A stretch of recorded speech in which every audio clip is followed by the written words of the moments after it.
மாண்புமிகு தமிழக முதலமைச்சருடைய நல்வழிகாட்டுதலில்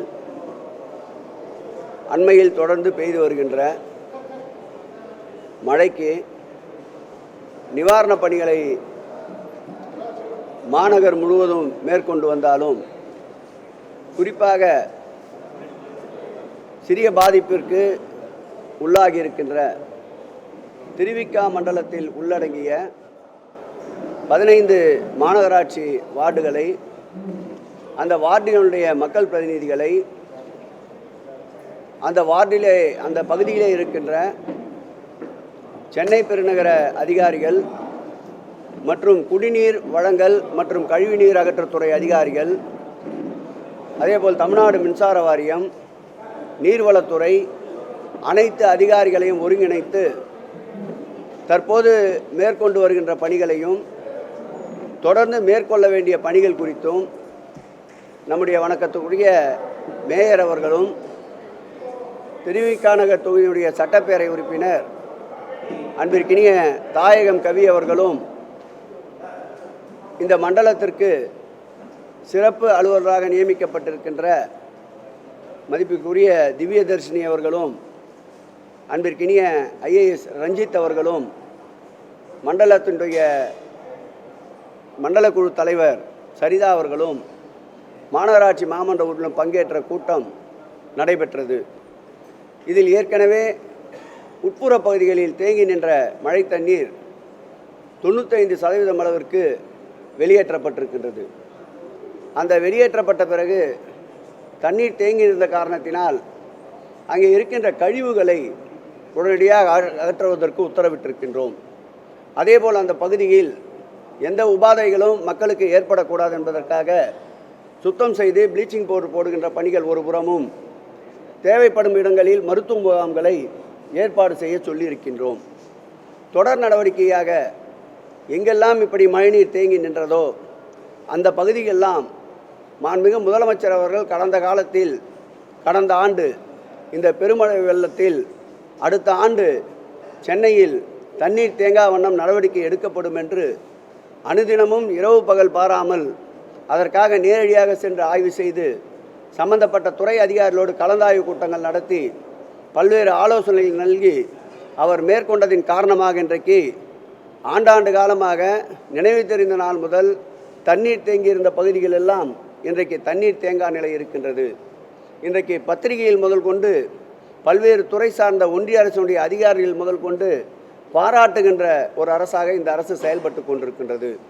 உதாரணத்திற்கு சொல்ல வேண்டுமென்றால், கடந்த ஆண்டு அந்த ஆட்சியினுடைய நிர்வாக சீர்கேட்டின் காரணமாக மாம்பழம் கால்வாயில் அடைப்பு ஏற்பட்டு பெருமளவு தண்ணீர் நின்ற சூழ்நிலை நீங்கள் அறிவீர்கள். தற்போது அந்த பகுதியில் ஒரு சொட்டு தண்ணீர் கூட நிற்கவில்லை. அதேபோல் Seethammal colony, GN Chetty street, இங்கே அருகிலே உள்ள நம்முடைய புரசைவாக்கம் தானா தெரு, அதே மாதிரி 70 ஃபீட் ரோடு, வண்ணான்குட்டை, ஜவஹர் நகர், இந்த பகுதியெல்லாம் கடந்த மழையின் போது 10 நாட்கள் தண்ணீர் தேங்கியிருந்த நிலை இருந்தது. தற்போதைய மழைக்கு ஒரு சொட்டு தண்ணீர் தேங்கவில்லை. ஒரு பானை சோற்றுக்கு ஒரு சோறு உதாரணம் என்பது போல் குறிப்பிட்டு சொல்ல வேண்டுமென்றால், கடந்த முறை ஏற்பட்ட பெருமழை வெள்ளத்தின் போது மாண்புமிகு முதலமைச்சர் அவர்கள் வெளியூர் சுற்றுப்பயணம் முடித்துக்கொண்டு சென்னை திரும்புகின்ற போது நேரடியாக சென்னை மாநகராட்சிக்கு இரவு 12 மணிக்கு வருகை தந்தார்கள். அப்பொழுது இடுப்பளவு தண்ணீர். அவர் வாகனத்தை போர்ட்டிகோவிலே கொண்டு வந்து நிறுத்தி அவரை கைப்பிடித்துத்தான் மாநகராட்சியுள்ளே அழைத்து செல்லுகிற நிலை இருந்தது. அதேபோல் நம்முடைய அந்த மசூதி, பெரியமேட் மசூதி பகுதியில் இடுப்பளவு தண்ணீர். அதேபோல் பிரகாசம் சாலையில் இடுப்பளவு தண்ணீர். இப்பொழுது பாருங்கள், சென்னை மாநகராட்சியில் ஒரு சொட்டு தண்ணீர் கூட இந்த மழைக்கு தேங்கி நிற்கவில்லை. இதெல்லாம் இந்த ஒரு ஆண்டு காலம் மாண்புமிகு முதலமைச்சர் அவருடைய தொடர் நடவடிக்கைகளால் இன்றைக்கு சிறப்பானதொரு சூழ்நிலையை சென்னை மாநகராட்சி பெற்றிருக்கின்றது. ஒரு சில தாழ்வான பகுதிகளில் தண்ணீர் தேங்கியிருப்பது கூட சற்று 90-95% தற்போது அகற்றப்பட்டிருக்கின்றது. மேற்கொண்டு இவையெல்லாம் குறிப்பெடுத்து கொண்டு வருகின்ற ஆண்டுகளில் நிச்சயம் அந்த பகுதிகளிலும் போர்க்கால அடிப்படையில் பணிகளை மேற்கொண்டு எல்லளவு கூட தண்ணீர் தேங்காத ஒரு சூழ்நிலையை நிச்சயம் மாண்புமிகு முதலமைச்சர் அவர்கள் உருவாக்கி காட்டுவார்கள். கடந்த ஆண்டு பெய்த பெருமழையின் போது திருவிக நகர் மண்டலத்தில் மாத்திரம் 17 சென்டிமீட்டர் தண்ணீர் தேங்குகின்ற நிலை ஏற்பட்டது மழையின் அளவு. ஆனால் இந்த ஆண்டு இந்த 3 நாள் மழைக்கு 33 சென்டிமீட்டர் மழை இந்த திருவிக நகர் மண்டலத்தில் மாத்திரம் பெய்திருக்கின்றது. கடந்த ஆண்டில் இருந்ததை விட இந்த ஆண்டு அதிகமான மழை பெய்தும் கூட பாதிப்பு என்பது கடந்த ஆண்டை ஒப்பிடுகின்ற போது 20% அளவுக்கு கூட இந்த பகுதியில் இல்லை. அதிலும் குறிப்பாக சொல்ல வேண்டுமென்றால் தென்சென்னை பகுதியில் எந்த விதமான பாதிப்பும் இல்லை என்பது மிகுந்த மகிழ்ச்சியை தருகிறது. மாண்புமிகு முதலமைச்சர் அவர்கள் எங்களை போன்ற அமைச்சர்களையும் சட்டமன்ற உறுப்பினர்களையும் உள்ளாட்சி பிரதிநிதிகளையும் மேயரையும் அரசு அதிகாரிகளையும் வட சென்னைக்கு அதிக கவனம் செலுத்த சொல்லியிருக்கின்றார்கள். கடந்த 10 ஆண்டுகளில் சீரழிந்து கிடந்த நிர்வாகத்தை தலை நிமிர்த்தி வைத்திருக்கின்றார்கள். நிச்சயம் அடுத்து வருகின்ற காலங்களில் தண்ணீர் தேங்காத ஒரு சூழ்நிலை பெருநகர மாநகராட்சியும் அனைத்து துறைகளும் ஒன்றிணைந்து மக்களின் அடிப்படை தேவைகளை நிவர்த்தி செய்வதற்குண்டான பணிகளை தொடர்ந்து மேற்கொள்வோம் என்பதை தெரிவித்துக் கொள்கிறோம்.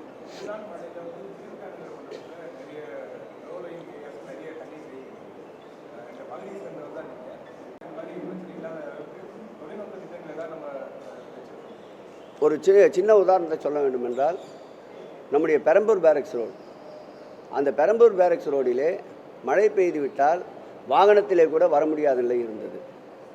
இன்றைக்கு ஒரு 4-5 மணி நேரம் தான் அப்படிப்பட்ட நிலை ஏற்பட்டது. நம்முடைய புளியாந்தோப்பு நெடுஞ்சாலை போட்டிலே சென்ற காலங்களை நான் என்ன இதே பகுதியில் வசிப்பதாகவே நீங்களே சொல்லிவிட்டீர்கள். போட்டிலே செல்கின்ற காலங்களை பார்த்திருக்கின்றோம். கடந்த ஆண்டு பெய்த மழையின் போது புளியாந்தோப்பு பகுதி காவல் நிலையமே மூழ்கின்ற நிலையில் இருந்தது. தற்போது அந்த நிலை குறைந்திருக்கின்றது. ஆகவே அடுத்து வருகின்ற தற்போது பார்த்தால் காந்தி கெனால், கடந்த ஆண்டு பார்த்தால் அந்த கெனால் சுத்தமாக வேலை செய்யவே இல்லை.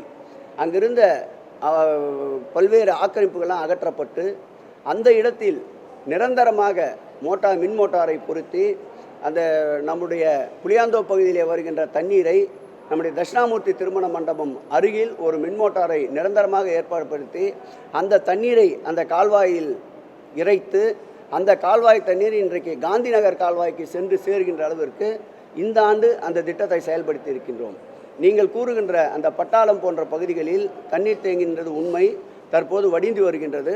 அதற்கும் நிரந்தர தீர்வு காண்பதற்கு ஃபேஸ் 1 ஃபேஸ் 2 என்று 2 பணிகளை எடுத்திருந்தார்கள். ஃபேஸ் 1 பணி காந்தி நகர் கால்வாய் முடிந்துவிட்டது.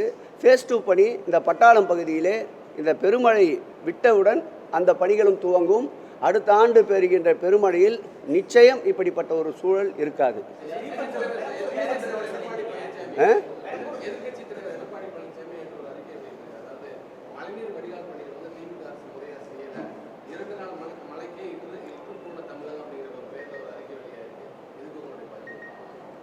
ரெண்டாயிரத்தி 15ஆம் ஆண்டு பெருமழையை ஒப்பிடுகிறோம். அன்றைக்கு மாண்புமிகு தமிழகத்தினுடைய இன்றைய முதலமைச்சராக இருக்கின்ற நம்முடைய முதலமைச்சர் தளபதி அவர்கள் சுற்றாத இடங்களே இல்லை. சென்னை பெருநகரை எடுத்துக்கொண்டாலும் சரி, தமிழ்நாடு அளவில் எடுத்துக்கொண்டாலும் சரி. அதேபோல் அதன் பிறகு 2020ஆம் ஆண்டு பெய்த மழையில் அன்றைக்கு எதிர்க்கட்சி தலைவராகவும் திராவிட முன்னேற்ற கழகத்துடைய தலைவராகவும் இருந்த நம்முடைய மாண்புமிகு முதலமைச்சர் தளபதி அவர்கள் சுற்றி திரியாத இடங்களே இல்லை. பெருமழை பாதிப்பு என்று சொல்லுகின்ற எடப்பாடி பழனிசாமி இந்த 3 நாட்கள் 4 நாட்கள் மழையின் கால அளவு நீடித்து கொண்டிருக்கின்றது. மக்கள் மீது அக்கறை கொண்டிருந்தால் எங்காவது சுற்றி திரிந்திருக்க வேண்டும். எங்காவது வந்தாரா? நிவாரணப் பணிகளை மேற்கொண்டாரா? 10 ஆண்டு காலம் மாநகராட்சியை சீரழித்தார்கள். கமிஷன், கரெக்ஷன், கலெக்ஷன் இதை மையப்படுத்தி கொசத்தலையாறு பேசின் திட்டத்தில் 3500 கோடி ரூபாய் அளவிற்கு டெண்டர் விட்டார்கள். அந்த பணிகள் திராவிட முன்னேற்ற கழகம் ஆட்சி பொறுப்பை ஏற்கின்ற வரையில் தொடரவில்லை. தற்போது அந்த பணிகளை ஏற்றுக்கொண்டு 700 கிலோமீட்டர் நீளம் கொண்ட அந்த பணியில் 40% பணிகளை 3 ஆண்டு திட்ட பணியான அந்த பணியை ஓராண்டிலே நிறைவேற்றி காட்டியிருக்கின்றோம். அதோடு மட்டுமல்ல, நேற்றைக்கு அவர் விட்ட அறிக்கையை நானும் கூர்ந்து கவனித்தேன். 4 ஆண்டுகளில் 176 கிலோமீட்டர் அளவிற்கு மழைநீர் கால்வாயை கட்டியதாக குறிப்பிட்டிருக்கின்றார். 4 ஆண்டு காலத்தில் மாண்புமிகு முதலமைச்சர் அவர்கள் பொறுப்பேற்ற பிறகு 200 கிலோமீட்டர் நீளத்திற்கு சுமார் 700 கோடி ரூபாய் செலவிலே திட்டத்தை தீட்டினார். அதில் இன்றைய வரையில் 156 கிலோமீட்டர் நீளமுள்ள மழைநீர் கால்வாய் பணிகளை முடித்திருக்கின்றார். இதிலிருந்து யார் வாய்ச்சொல்லில் வீரர், யார் ஆக்கப்பூர்வமான செயல் திட்டங்களை செயல்படுத்துகின்ற செயல் வீரர் என்பது உங்களுக்கே தெரியும். நேற்றைக்கு அவர் சொல்லுகின்ற பொழுது இந்த அரசை சாடி இருக்கின்றார். இந்த அரசை பொறுத்தளவில் இது ஒரு விடியல் அரசு. அவர் கூறியது போல் அந்த கூற்று உண்மை அல்ல. இது விடியல் அரசு, ஏழை எளிய மக்களுக்கு பயன் தரக்கூடிய அரசு. சென்னை மாநகராட்சியை பொறுத்தளவில் தற்போது எங்கெல்லாம் தாழ்வான பகுதியில் இருக்கின்றதோ அந்த பகுதியெல்லாம் அடுத்த முறை மழை வருகின்ற போது நிச்சயம் மழைநீர் தேங்காத அளவிற்கு துரிதமான நடவடிக்கைகள் மேற்கொள்ளப்படும். கடந்த ஆட்சியில் 10 ஆண்டுகளில் செய்த பணிகளை மாண்புமிகு முதலமைச்சர் அவர்கள் அவருடைய ஆற்றல் திறமையால் ஓராண்டில் நிறைவேற்றி காட்டியிருக்கின்றார். நீங்கள் குறை கூறவில்லை என்றாலும் குறை கூறினாலும் எங்களுடைய பணி தொடரும்.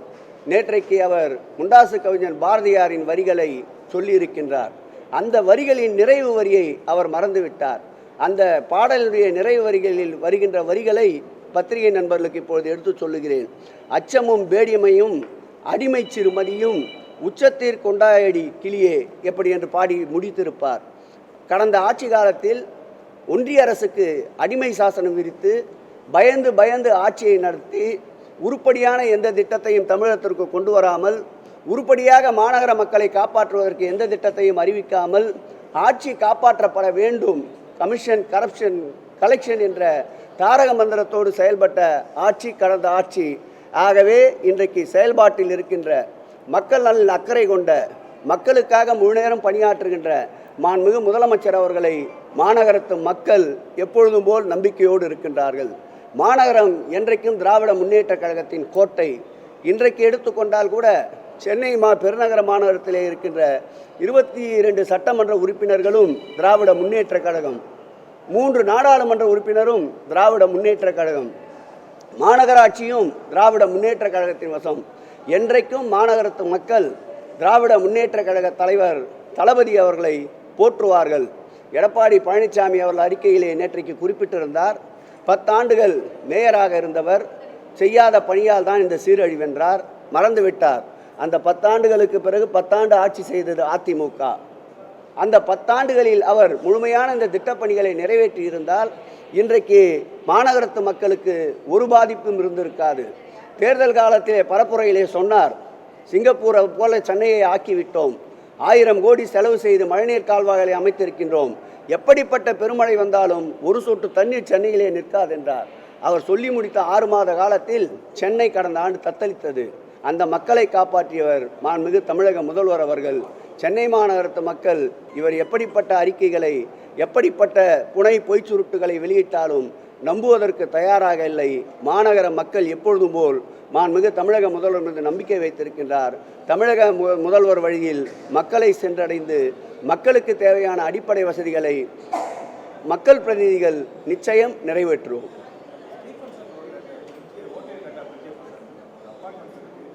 நிச்சயமாக ஸ்டீபன்சன் பாலத்தை கடந்த பருவமழையின் போதே மாண்புமிகு முதலமைச்சர் அவர் பார்வையிட்டிருக்கின்றார். நேற்றைய மாநகரத்துடைய நோடல் ஆஃபீஸர்ஸ் கலந்தாய்வு கூட்டத்திலும் அது குறித்து விவாதிக்கப்பட்டது. அடுத்த ஆண்டு இந்த இடத்திலே இருந்து உறுதி கூறுகிறோம், அடுத்த ஆண்டு நிச்சயம் இந்த பருவமழைக்கு முன்பு அந்த ஸ்டீபன்சன் பாலம் கட்டி முடிக்கப்படும். அதுவும் இந்த ஆட்சியில் டெண்டர் விடப்பட்டு பணிகள் துவங்காமல் இருந்தது. மாண்புமிகு முதலமைச்சர் அவர்கள் கடந்த பருவமழையின் போது நேரடியாக அந்த இடத்திற்கு ஆய்வுக்கு வந்த பிறகு அந்த பணிகள் துரிதப்படுத்தப்பட்டிருக்கின்றன. அடுத்த ஆண்டு பருவமழைக்கு முன்பாக அந்த பாலம் மக்கள் பயன்பாட்டிற்கு வரும்.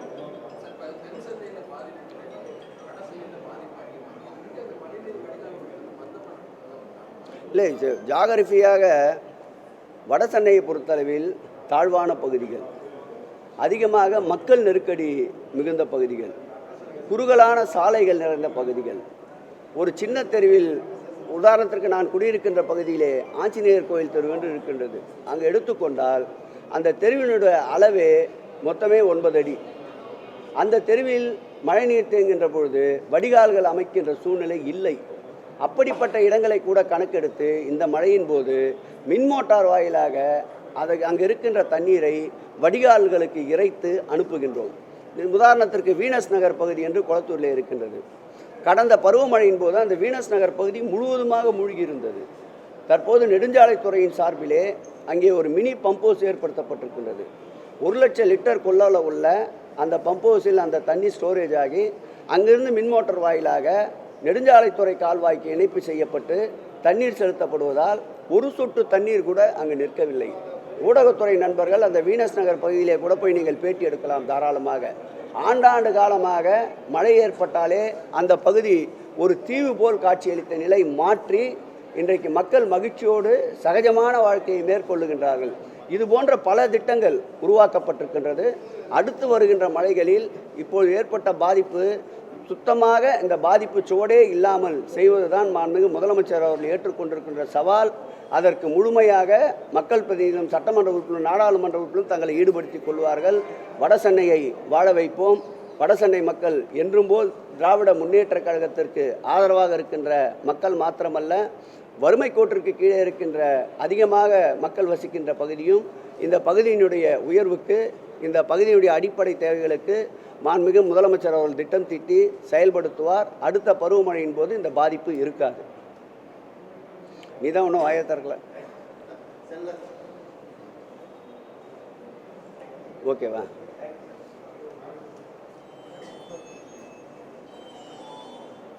எவ்வளோ ஃப்ரீயாக இருக்கணும் பாருங்க. நீங்களே போதுன்ற அளவு ஃப்ரீயாக இருக்கணும்.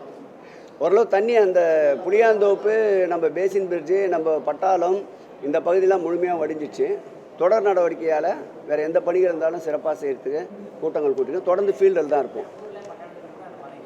ஏம்மா எங்கம்மா? ஆக்சுவலாக இந்த ஆண்டு 1305 கிலோமீட்டர் அளவிற்கு மழைநீர் வடிகால்களில் தூர்வாரப்பட்டிருக்கின்றது. இப்போது பெய்த மழையில் கூட ஒரு சில இடங்களில் குப்பை கூலங்கள் வந்து அடைப்பு ஏற்பட்டிருக்கலாம். அதற்காக தான் ஒவ்வொரு மாநகராட்சிக்கும் ஒவ்வொரு வார்டிற்கும் 10 பணியாளர்களை கூடுதலாக தந்திருக்கின்றோம். அது மாத்திரமில்லாமல் நெடுஞ்சாலைத்துறையின் சார்பில் 100 பணியாளர்களை திருவிக்கா மண்டலத்திற்கு மாத்திரம் பொதுப்பணித்துறை அமைச்சர் இன்றைக்கு அனுப்பி வைக்கின்றார்கள். ஆகவே எந்த இடத்தில் கால்வாய் அடைப்பு இருந்தாலும் உடனடியாக போர்க்கால அடிப்படையில் அதை சரி செய்து தண்ணீர் தேங்காத ஒரு சூழ்நிலை உருவாக்க முடியும். நேற்றைக்கும் இன்றைக்குமே கணக்கெடுத்து கொண்டாலும் கூட கிட்டத்தட்ட தண்ணீர் தேங்கி இருந்த பகுதிகளில் 95% இடங்களில் தண்ணீர் அகற்றப்பட்டிருக்கின்றன. மீதம் இருக்கின்ற அந்த 5% அளவிற்கு கூட இன்று மதியத்திற்குள் அகற்றப்படும். அப்படி தண்ணீர் தேங்கி இருந்த பகுதிகளில் மாண்புமிகு முதலமைச்சர் அவர்கள் நேற்று இரவிலிருந்து உணவளிக்க சொல்லியிருக்கின்றார். அந்த உணவு வழங்குகின்ற பணி இன்றும் தொடரும். மழை நீடித்தால் தொடர்ந்து உணவை பொறுத்தளவில் யாரும் தனி ஒரு மனிதன் பசி கொடுமையால் இருக்கக்கூடாது என்பதற்காக மாண்புமிகு முதலமைச்சர் அவர்கள் உணவு எவ்வளவு வேண்டுமானாலும் தாராளமாக வழங்குங்கள் என்று உத்தரவிட்டிருக்கின்றார். அந்த அடிப்படையிலே மழை தொடர்ந்தால் நிச்சயம் உணவு வழங்குகின்ற பணியும் தொடரும். சுகாதாரத்தை பாதுகாப்பதற்கு, மக்கள் உடல்நலத்தை பாதுகாப்பதற்கு மருத்துவமனைகள், மாநகராட்சி செயல்படுகின்ற மருத்துவமனைகள் தொடர்ந்து 24 மணி நேரம் செயல்படும். மருத்துவ முகாமும் தேவைப்படுகின்ற இடங்களில் நடத்தப்படும். கால்வாய்கள் அடைப்பு இருந்தால் உடனடியாக அதையும் சரி செய்யப்படும்.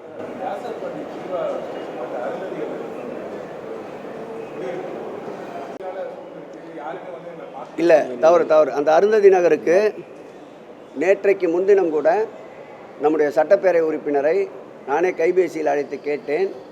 அந்த பகுதி எனக்கு நான் பிறந்ததிலிருந்து வளர்ந்த பகுதி என்பதால் தெரியும். உடனடியாக நான் காலையில் சென்று விட்டு வந்தேன். இரவும் செல்கிறேன் என்று சொன்னால் இரவும் சென்றுவிட்டு வந்தார். நேற்றைக்கு நம்முடைய சென்னை பெருநகர மாநகராட்சியுடைய தலைமை பொறியாளர் ராஜேந்திரன் அவர்களை இது குறித்து நேரடியாக சென்று விசாரித்து அடுத்த பருவமழையின் போது அங்கு தண்ணீர் தேங்காமல் இருப்பதற்குண்டான திட்டம் தீட்ட வேண்டும் என்று உத்தரவிட்டிருந்தோம். அவரும் நேற்றைக்கு நேரடியாக சென்றுவிட்டு என்னோடு கைபேசியில் தொடர்பு கொண்டு நான் சென்றுவிட்டு வந்தேன், இந்த பகுதியை அடுத்த முறை நிச்சயம் சரி செய்யலாம் என்று உத்தரவு தந்திருக்கின்றார். அந்த பகுதியும் ஸ்டீபன்ஸ் சாலை எப்படி இப்போது நாங்கள் உறுதியளித்தோமோ அதேபோல் அடுத்த ஆண்டு பெருமழையின் போது அந்த பகுதி பாதிக்கப்படாமல், அருந்ததியர்கள் அதிகமாக வசிக்கின்ற பகுதி, நேற்று இரவு உணவு வழங்கப்பட்டிருக்கின்றது. காலையும் உணவு வழங்கியிருக்கின்றோம். தொடர்ந்து உணவு வழங்குகின்ற பணியும் தொடர்கின்றது. பெருமழை வெள்ளம் முடிந்த பிறகு அவர்களுக்கு கட்சியின் சார்பில் நிவாரணம் வழங்குவதற்கும் ஏற்பாடு செய்யப்பட்டிருக்கின்றது. ஆகவே சென்னையிலே இருக்கின்றவல்ல, தமிழ்நாட்டிலே இருக்கின்ற அனைத்து மக்களுக்கும் மாண்புமிகு முதலமைச்சர் தளபதி தான் முதலமைச்சர். ஆகவே பாதிப்பு எங்கிருந்தாலும் அவர்களுக்கு நிவாரணம், அவர்களுக்கு உரிய பாதுகாப்பு அனைத்தையும் மாண்புமிகு முதலமைச்சர் வழங்குவார்கள். அவர்கள் வழியிலே இதுபோன்ற பணிகளை நாங்கள் கூர்மையாக கவனித்து தொடர் கண்காணிப்பிலே தேவையான உதவிகளை மேற்கொள்வோம். இது போயிட்டு வந்தோம் அந்த சொன்னதில். நன்றி.